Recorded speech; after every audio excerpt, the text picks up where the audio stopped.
Welcome to the Occupational Safety Leadership Podcast, episode number 60, Hydrogen Sulfide Safety. In today's episode, we'll sit down and talk about the dangers of hydrogen sulfide. We'll talk about atmospheric monitoring, a couple of control measures. So let's just get right into it then. Um, Hydrogen sulfide is a colorless, flammable, and highly toxic gas, and it smells like rotten eggs. You can find it in many. It's naturally occurring, but it's also, of course, found in a lot of industrial processes. When we think about oil and gas, a couple of mining places and all that, you can find it there in occupational settings as well as if you were going to like a wastewater place. Just some place that you just happen to find that decaying organic matter. Really important to test atmospheric monitoring then for hydrogen sulfide, just to make sure. I mean, it's colorless. Some people say it's odorless. I can smell the rotten eggs. There have been times where I've been with a person who did not smell the rotten eggs, but the nose is not very good at detecting any form of atmosphere. So we always have to have a meter, and like all things, of course, the meter is detected. I mean, not detected, calibrated, and all that good stuff too. We're not just grabbing it and saying, "Oh, well, I'll check for oxygen and then I'm good."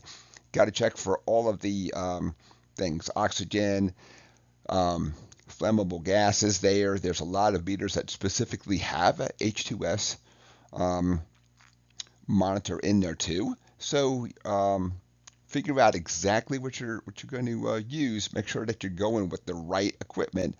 Don't just check for oxygen and say, "Oh, it's fine and I'm good." You have to check the whole gambit of things out there. And when we really talk about checking, of course, we're talking about areas that are very confined areas. Then, like a confined space, a storage tank. When you kind of think about the water and wastewater tanks, you know, it's reasonably heavy, so it's going to settle down to the bottom. So we want to test for all the different layers too. We just don't want to look at the top and kind of hold it and say, all right, it's good. We want to lower down a hose. We want to do all that. We want to sample at all the different levels out there.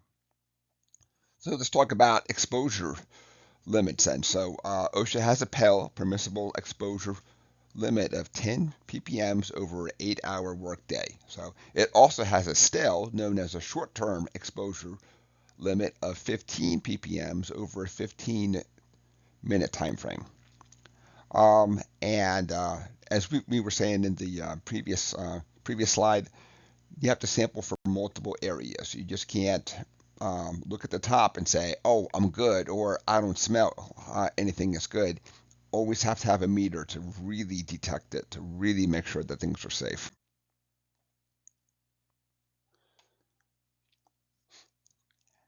Obviously, if the alarm goes off, you have to take it as serious.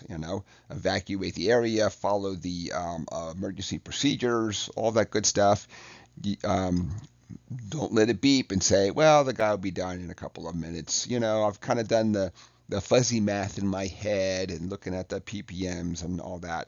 If it detects hydrogen sulfide, got to take it serious, and you got to get out there. Get out of that tank, out of that confined space, wherever they happen to be then. So, and most of the permit systems out there, when you think about entering a confined space, a vault, a tank, all that good stuff, you're going to have a permit system, and part of the permit system in every place I've worked, I can't say it's like a 100% hard and fast rule. You have to sit down and record what the readings are at a established level. So what they're really saying is that they want you to continuously monitor when somebody is inside there. Don't monitor it and say, "Hey, awesome, it's good," and then the guy goes into the tank for 8 hours. He may do activity that contributes to it or stirs up the decaying um, matter, and of course stirring up the hydrogen sulfide then. So Let's look at a couple of controlling measures out there. You can use ventilation systems out there to ventilate the space. Now that doesn't mean that that you're going to stop monitoring and say, well, I ventilated and came up with zero.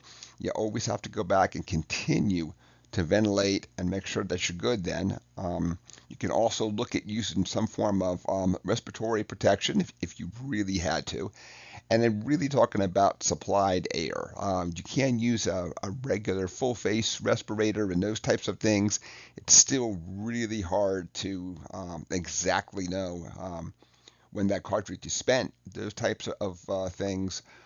So I always recommend using a supplied air, but whether that's on a tank system, it's a hose, whatever the system is out there. One of the big things to really help us out is training and awareness, making sure that everybody understands the hazards of hydrogen sulfide, and not just that, but how to use the gas detection equipment, any PPE that we're going to take, the air tanks or anything else, emergency procedures. We just can't throw a person in a confined space and then the alarm goes off and somebody says, so am I supposed to pull them up? Do I call for help? Like, what am I supposed to do? We want to sit down and practice, make sure that we're ready to go, and not just say, well, we kind of know what we're doing. The big thing is that we're going to get in there and get this job done, and then we're going to get out of there. Um, Always have a plan, and of course, train to the plan and follow the plan. So that is it for episode 60. Short and sweet hydrogen sulfide safety.